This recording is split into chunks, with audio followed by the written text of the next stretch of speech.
Subscribe করুন education study YouTube চ্যানেলকে এবং বেল আইকনে ক্লিক করুন সবার আগে লেটেস্ট ভিডিও দেখার জন্য। নমস্কার বন্ধুরা, এডুকেশন স্টাডিতে আপনাদেরকে স্বাগত জানাচ্ছি। বন্ধুরা, আপনাদের যে 7ই এপ্রিল মোটর ভেহিকেল ইন্সপেক্টরের পরীক্ষা আছে এবং আগামী দিনে আপনারা পিএসসি বা রেলওয়ে এনটিপিসি বা যে কোনো পরীক্ষায় দেন না কেন, সেই পরীক্ষার জন্য কিন্তু কারেন্ট অ্যাফেয়ার্স খুবই ইম্পর্টেন্ট একটা জিনিস। তো আজকে আমি কারেন্ট অ্যাফেয়ার্সের উপর কিছু ইম্পর্টেন্ট তথ্য নিয়ে এসেছি। বেসিক্যালি বন্ধুরা অ্যাওয়ার্ড ওরিয়েন্টেড, কারণ আপনারা জানেন যে অ্যাওয়ার্ড থেকে কোশ্চেন কিন্তু পরীক্ষায় আসে।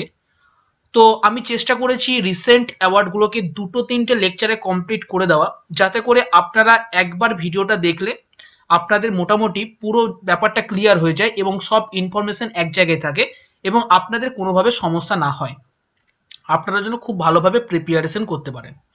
তো বন্ধুরা, এই লেকচারটা আপনারা দেখুন, আপনাদের আগামী দিনে যে কোনো কম্পিটিটিভ এক্সামিনেশনের জন্য আপনাদের অবশ্যই কিন্তু হেল্পফুল হবে বন্ধুরা। আর বন্ধুরা, আপনাদের কাছে রিকোয়েস্ট, যদি আপনাদের মনে হয় হ্যাঁ ভিডিও আপনাদের ভালো লাগছে, তো প্লিজ বন্ধুরা লাইক করে দেবেন এবং ভিডিওটিকে শেয়ার করবেন। তো আজকে আমরা দেখবো সেই ইম্পর্টেন্ট অ্যাওয়ার্ডগুলো কি কি আছে। এখানে আমি 15টার মতো অ্যাওয়ার্ড দিয়েছি এই ফার্স্ট লেকচার এটা অ্যাওয়ার্ডের।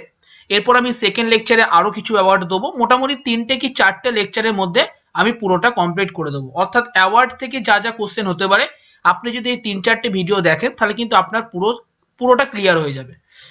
তো আমরা স্টার্ট করব।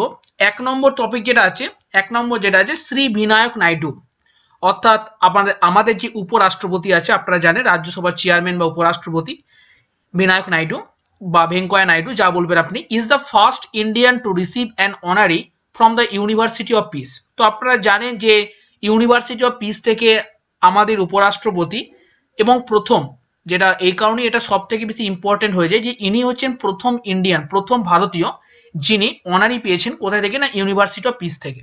তো এটা কিন্তু একটা ইম্পর্টেন্ট কোশ্চেন ছিল, যেহেতু প্রথম ভারতীয় এবং বিশেষ করে বিনায়ক নাইডু বা ভেঙ্কয়া নাইডু যিনি ভারতীয় উপরাষ্ট্রপতি। 2 নম্বর হচ্ছে নারী শক্তি অ্যাওয়ার্ড, খুবই ইম্পর্টেন্ট। তো এই নারী শক্তি অ্যাওয়ার্ড থেকে দেখুন 3টে কোশ্চেন হতে পারে। একটা, আপনাকে এটা জিজ্ঞাসা করতে পারে যে নারী শক্তি অ্যাওয়ার্ড কে দেয়। আপনাকে এরকম অপশন দিতে পারে যে প্রেসিডেন্ট, প্রাইম মিনিস্টার বা আরো 2-3টে অপশন দিতে পারে। তো সেখানে আপনারা কনফিউজ হতে পারেন যে নারী শক্তি অ্যাওয়ার্ডটা কে দেয়। তো মনে রাখুন বন্ধুরা, রামনাথ কোবিন্দ অর্থাৎ প্রেসিডেন্ট কিন্তু নারী শক্তি অ্যাওয়ার্ড দেয়। এবছর নারী শক্তি অ্যাওয়ার্ড কটা দেওয়া হয়েছে? 44টা। তো কাকে কাকে দেওয়া হয়েছে, কোন কোন সংস্থাকে দেওয়া হয়েছে, তো এ ব্যাপারে আপনার কোশ্চেন আসবে না। আপনার কোশ্চেন এলে এটাই আসতে পারে যে কটা নারী শক্তি অ্যাওয়ার্ড এবছর প্রেজেন্ট করা হয়েছে, তো অ্যান্সার হচ্ছে 44। আর একটা কোশ্চেন যেটা আপনার এখান থেকে তৈরি হতে পারে, আমি দিয়ে দিয়েছি, যে প্রথম কবে থেকে এই নারী শক্তি অ্যাওয়ার্ড দেওয়া স্টার্ট হয়েছিল। তো বন্ধুরা, আপনারা মনে রাখুন 1991 থেকে কিন্তু নারী শক্তি অ্যাওয়ার্ড দেওয়া শুরু হয়েছিল। তো মোস্ট ইম্পর্টেন্ট কিন্তু এই কোশ্চেনটা নারী শক্তি অ্যাওয়ার্ড সম্পর্কে। 3 নম্বর যে অ্যাওয়ার্ডটা আছে সেটা হচ্ছে, আপনারা জানেন হয়তো, চামেলি দেবী জৈন অ্যাওয়ার্ড।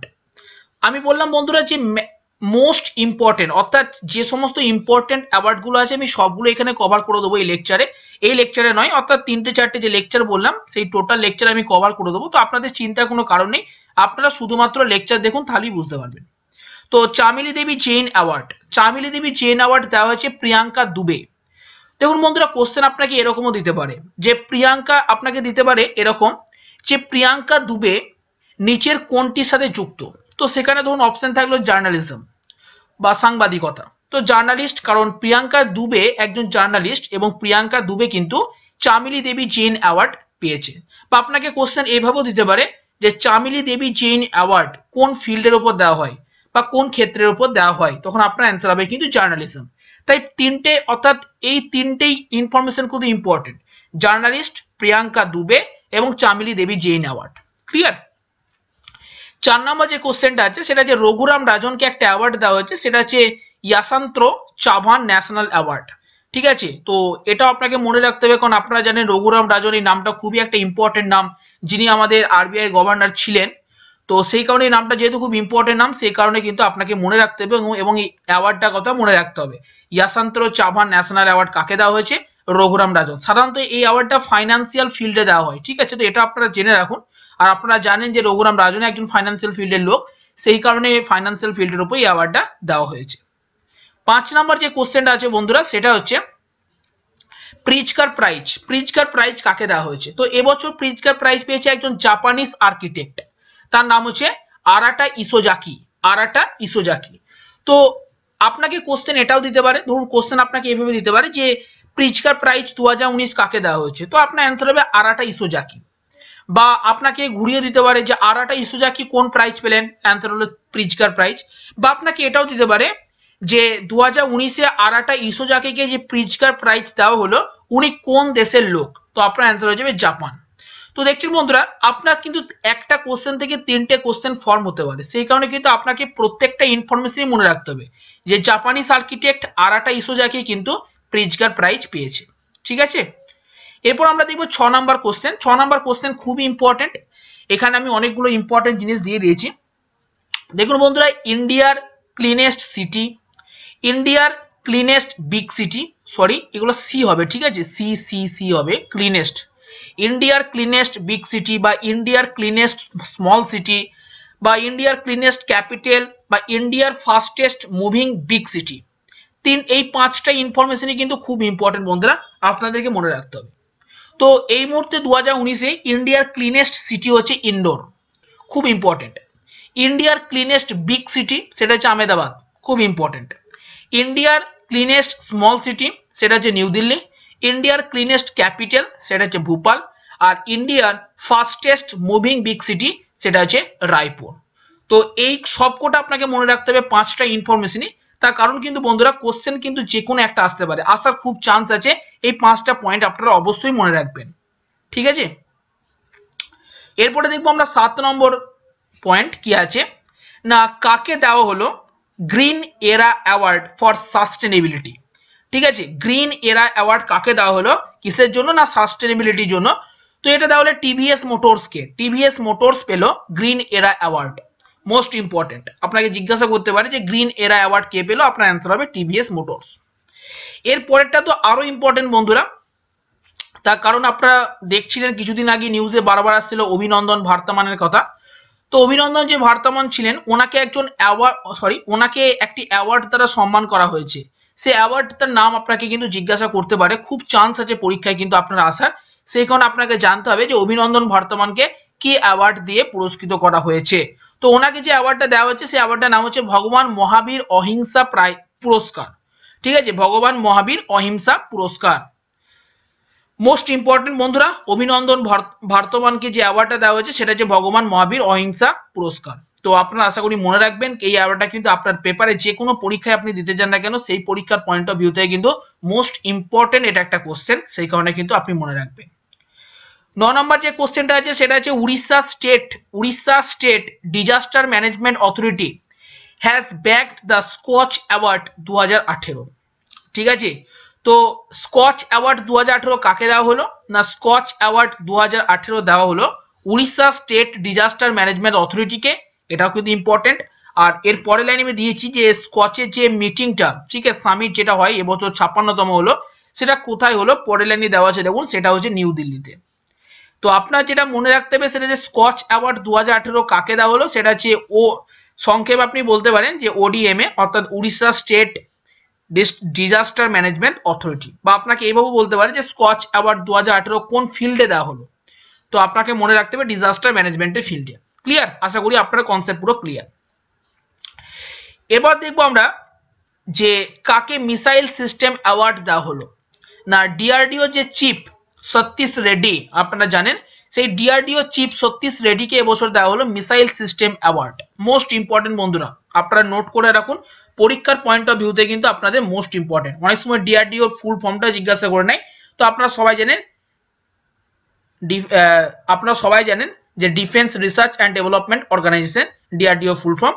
তো এর যে চিফ সতীশ রেড্ডি ওনাকেই দেওয়া হলো মিসাইল সিস্টেম অ্যাওয়ার্ড, আপনার পরীক্ষার পয়েন্ট অফ ভিউ থেকে মোস্ট ইম্পর্টেন্ট। এরপরে বন্ধুরা আপনাকে জানতে হবে যে শান্তিস্বরূপ ভাটনগর প্রাইজ, যেটা অলরেডি অনেকবার অনেক পরীক্ষায় পড়েছে, তো এটা কোন ফিল্ডে দেওয়া হয়। দুটো কোশ্চেন এখান থেকে জিজ্ঞাসা করে বন্ধুরা যে শান্তিস্বরূপ ভাটনগর প্রাইজ সম্পর্কে, সেটা হচ্ছে কে দেয় আর কোন ফিল্ডে দেওয়া হয়। তো শান্তিস্বরূপ ভাটনগর প্রাইজ দেয় প্রাইম মিনিস্টার, সেই দেশে প্রাইম মিনিস্টার, অর্থাৎ আমাদের দেশে প্রাইম মিনিস্টার শ্রী নরেন্দ্র মোদী, উনি দেন। এবং কোন ফিল্ডে দেওয়া হয় সেটা যে সায়েন্সে দেওয়া হয়। তো এটা কিন্তু মোস্ট ইম্পর্টেন্ট বন্ধুরা, আপনাদেরকে মনে রাখতে হবে। এরপর হচ্ছে ইনফোসিস ফাউন্ডেশনকে একটা প্রাইজ দেওয়া হলো, একটা অ্যাওয়ার্ড দেওয়া হলো। তো সেই প্রাইজটার নাম হচ্ছে আরোহণ সোশ্যাল ইনোভেশন অ্যাওয়ার্ড। খুব ইম্পর্টেন্ট বন্ধুরা, ইনফোসিস ফাউন্ডেশনকে প্রাইজ দেওয়া হলো, তার নাম হচ্ছে আরোহণ সোশ্যাল ইনোভেশন অ্যাওয়ার্ড। তো আশা করি আপনারা মনে রাখবেন, এটা কিন্তু মোস্ট ইম্পর্টেন্ট। 14 নাম্বারটাও খুব ইম্পর্টেন্ট বন্ধুরা, সেটা হচ্ছে মহেশ এলকুঞ্চাওয়ারকেও একটা প্রাইজ দেওয়া হয়েছে, তার নাম হচ্ছে মেটা লাইফ টাইম অ্যাচিভমেন্ট অ্যাওয়ার্ড। খুব ইম্পর্টেন্ট বন্ধুরা, মেটা লাইফ টাইম অ্যাচিভমেন্ট অ্যাওয়ার্ড কাকে দেওয়া হলো? মহেশ এলকুঞ্চাওয়ার। ঠিক আছে, তো এটা কিন্তু মোস্ট ইম্পর্টেন্ট, মহেশ এলকুঞ্চাওয়ারকে কিন্তু মেটা লাইফ টাইম অ্যাচিভমেন্ট অ্যাওয়ার্ড দেওয়া হলো। এরপরে হচ্ছে 15 নাম্বার টপিক, সেটা হচ্ছে অস্কার সম্পর্কে আমরা দেখব। তো অস্কার থেকে কোশ্চেন হামেশাই পরীক্ষায় জিজ্ঞাসা করে থাকে। তো 4টে মোস্ট ইম্পর্টেন্ট কোশ্চেন অস্কার থেকে হয়, তো আমি সেটা আপনাদের সামনে ডিসকাশন করে দিচ্ছি যাতে করে আপনাদের কোনো সমস্যা না হয়।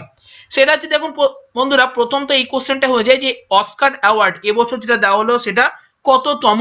তো আপনাকে জেনে রাখতে হবে 91তম অস্কার অ্যাওয়ার্ড কিন্তু দেওয়া হলো। এরপর আপনাকে যেটা জানতে হবে সেটা হচ্ছে কাকে কি অ্যাওয়ার্ড দেওয়া হলো। তো এবছর বেস্ট পিকচারের যে অ্যাওয়ার্ড পেলো, সে বেস্ট পিকচার হচ্ছে গ্রিন বুক হচ্ছে বেস্ট পিকচারের অ্যাওয়ার্ড পেলো। ঠিক আছে, এরপর আপনাকে জানতে হবে বেস্ট ডাইরেক্টরের অ্যাওয়ার্ড। তো বেস্ট ডাইরেক্টরের অ্যাওয়ার্ড দেওয়া হলো অ্যালফোনসো কুয়ারন। ঠিক আছে, রোমা বলে একটা ফিল্ম ছিল, সে রোমা ফিল্মের জন্য, এটা ই নয় এ হবে, রোমা ফিল্মের জন্য। ঠিক আছে, তো বেস্ট পিকচার অ্যাওয়ার্ড পেলেন আপনি গ্রিন বুককে দেওয়া হয়েছে, বেস্ট ডাইরেক্টর পেলেন আপনি অ্যালফোনসো কুয়ারনকে দেওয়া হয়েছে রোমা পিকচারের জন্য। বেস্ট অ্যাক্ট্রেস যাকে প্রাইজ দেওয়া হচ্ছে তার নাম হচ্ছে অলিভিয়া কোলম্যান। ঠিক আছে, অলিভিয়া কোলম্যান। তো খুব ইম্পর্টেন্ট, সেটা দ্য ফেভারিট ফিল্মের জন্য দেওয়া হয়েছে। তো এটা আপনাকে মনে রাখতে হবে যে কোন ফিল্মের জন্য দেওয়া হয়েছে, দ্য ফেভারিট ফিল্মের জন্য। আর বেস্ট অ্যাক্টর সেটা হচ্ছে রামি মালিককে দেওয়া হয়েছে, সেটা হচ্ছে কোন ফিল্ডের জন্য? বোহেমিয়ান র্যাপসডি। আর এখান থেকে আরো একটা কোশ্চেন জেনারেট হয় বন্ধুরা, যে এবছর কোন ফিল্মকে সব থেকে বেশি অস্কার দেওয়া হয়েছে। তো আপনারা জেনে রাখুন, এবছর সব থেকে বেশি অস্কার দেওয়া হয়েছে বোহেমিয়ান র্যাপসডিকে। তো এটা কিন্তু ইম্পর্টেন্ট, বোহেমিয়ান র্যাপসডির জন্য যে বেস্ট অ্যাক্টরের প্রাইজ পেলেন সেটা হচ্ছে রামি মালিক, আর বোহেমিয়ান র্যাপসডি ফিল্মটাকে কিন্তু সব থেকে বেশি অস্কার অ্যাওয়ার্ড দেওয়া হয়েছে। তো বন্ধুরা, আজকের টপিক ছিল এই 15টা মোস্ট ইম্পর্টেন্ট অ্যাওয়ার্ড আমি এখানে ডিসকাশন করে দিলাম, যেগুলো আপনারা যে কোনো পরীক্ষায় দেন না কেন প্রত্যেকটা পরীক্ষার পয়েন্ট অফ ভিউ থেকে কিন্তু আপনাদের ইম্পর্টেন্ট। তাই আশা করি আপনারা লেকচার ফলো করবেন এবং আপনাদের লেকচার আশা করি ভালো লেগেছে। যদি লেকচার ভালো লাগে তাহলে আবার রিকোয়েস্ট করবো বন্ধুরা, প্লিজ লেকচারটিকে লাইক করবেন এবং আপনাদের বন্ধু বান্ধব রিলেটিভ সবার মধ্যে শেয়ার করে দেবেন। এতক্ষণ ভিডিও দেখার জন্য অসংখ্য ধন্যবাদ বন্ধুরা। যদি কোনো ভুল ভ্রান্তি হয়ে থাকে তার জন্য এডুকেশন স্টাডি আপনাদের কাছে ক্ষমা প্রার্থী থাকবে। Thank you friends.